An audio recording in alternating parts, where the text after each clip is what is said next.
بسم اللہ الرحمن الرحیم۔ السلام علیکم۔ آپ دیکھ رہے ہیں G M current affair YouTube channel اور میں ہوں ڈاکٹر غلام مرتضیٰ۔ تمام دوستوں کو محبتوں برا سلام۔ ناظرین، آج رانا ثناء اللہ نے ایک ایسی بات کہہ دی ہے، وہ کہہ رہے ہیں کہ مجھے پتہ ہی نہیں، علم ہی نہیں ہے کہ یہ پرویز الہی کے گھر پہ یہ چھاپا ہے، یہ کس نے مارا اور کس کے کہنے پہ یہ مارا ہے۔ تو بھائی یہ تو عجیب ہی بات ہو گئی،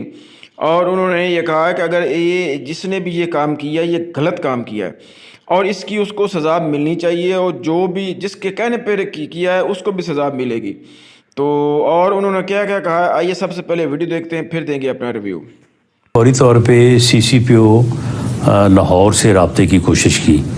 تو ان کا نمبر رسپونڈ نہیں ہو رہا تھا، تو بعد میں پھر کوئی آدھے گھنٹے بعد انہوں نے مجھے بتایا کہ میں مدینے میں ہوں۔ تو میرا خیال ہے کہ شاید وہ گئے ہوئے ہیں، جو ہے وہ باہر گئے ہوئے ہیں عمرے کے لیے۔ تو اس دوران میں نے کوشش تو کی کہ میرا جو باقی ہائی ایپس ہیں، آئی جی صاحب ہیں، کہ ان لوگوں سے رابطہ ہو اور اس سے متعلق جو ہے وہ معلومات حاصل کی جائیں، لیکن میرا رابطہ کسی سے ہو نہیں سکا۔ تو رانا صاحب، اب تو اس بات کو تقریباً 24 گھنٹے گزرنے والے ہیں، ابھی تک بھی نالج نہیں ہے کہ یہ کس کے کہنے کے اوپر یہ سب کچھ کیا گیا۔ یہ تو کافی پریشان کن بات نہیں ہے سر؟ نہیں، دیکھیں، اس پہ ذمہ دار تو وہی لوگ ہیں جو موقع پہ موجود تھے، اور انہوں نے اگر یعنی یوز آف فورس ایکسیسو کیا ہے تو پھر اس کے بھی وہی ذمہ دار ہیں، یا پھر ان کو یہ بات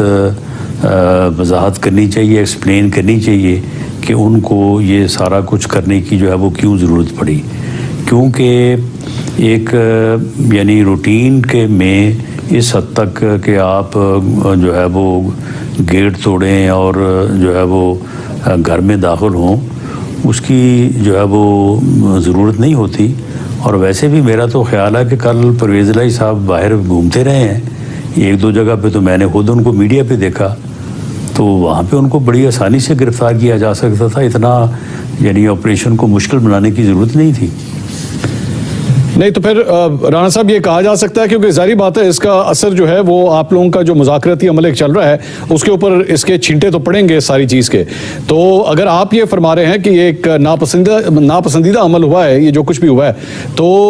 اس سلسلے میں تو پھر بطور وزیر داخلہ آپ کو ایکشن لینا چاہیے، ان جو بھی ذمہ دار ہیں ان کے خلاف ایکشن ہونا چاہیے۔ نہیں، دیکھیں، پنجاب گورنمنٹ جو کہ کیئر ٹیکر گورنمنٹ ہے، اور پنجاب پولیس وہ براہ راست تو وزارت داخلہ کے متحد نہیں ہے، بلکہ وہ وزیر اعظم کے بھی متحد نہیں ہے۔ یہ جو ہوا یہ وہی ذمہ دار ہیں، جو اچھا کیا تب بھی ان کا کریڈٹ ہے، اور اگر کوئی ڈیبٹ والی بات ہے تو یہ بھی ان کا ڈیبٹ ہے۔ اور میں نہیں سمجھتا کہ جو مذاکراتی ٹیم ہے انہیں بھی پورا علم ہے،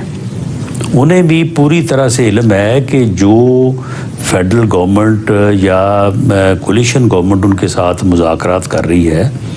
وہ مذاکرات کرنے والے لوگوں کا اور اس آپریشن کا کوئی تعلق واسطہ نہیں ہے۔ تو رانا صاحب، یہ اس سے پہلے بھی کل جو مذاکرات کا ایک راؤنڈ ہوا تھا، اس سے پہلے عمران خان صاحب جب عدالت کے اندر پیش ہوئے، وہاں سے بھی 30 سے زائد پاکستان تحریک انصاف کے کارکنوں کو گرفتار کیا گیا۔ وہ تو آپ کے ایریا کے انڈر آتا ہے، ان کارکنوں کی گرفتاری کیوں ہوئی پھر؟ جی بالکل، میرے علم میں جب وہ بات آئی کہ انہوں نے کہا کہ جی 30 لوگ تھے یا 23 لوگ تھے، تو ہم نے ان کو جو ہے وہ گرفتار کیا ہے۔ تو اس کے تھوڑی دیر بعد مذاکراتی ٹیم جب پہنچی تو انہوں نے وہاں پہ بیٹھتے ہی جو ہے وہ یہ سوال اٹھایا کہ جی ہمارے لوگوں کو جو ہے وہ گرفتار کیا گیا ہے۔ تو مذاکراتی ٹیم نے وہاں سے میرے ساتھ بات کی، جو دونوں طرف سے مذاکراتی ٹیم تھی، تو میں نے معلوم کر کے ان کو بتایا، میں نے کہا کہ یہ یعنی سمپل دفعہ 144 کی خلاف ورزی ہے، کوئی ایسا مقدمہ درج ان کے خلاف نہیں ہوا، اور انہوں نے بھی کوئی کسی چیز کو آگ نہیں لگائی، کسی چیز کو توڑا نہیں۔ تو اگر آپ سمجھتے ہیں کہ ان کو رہا کر دینا چاہیے اور ان کے خلاف کوئی کارروائی نہیں ہونی چاہیے تو ہم حاضر ہیں۔ تو انہوں نے کہا کہ جی بالکل ٹھیک ہے، آپ ان کو رہا کر دیں تاکہ ہمارا یہاں پہ جو ہے وہ معاملہ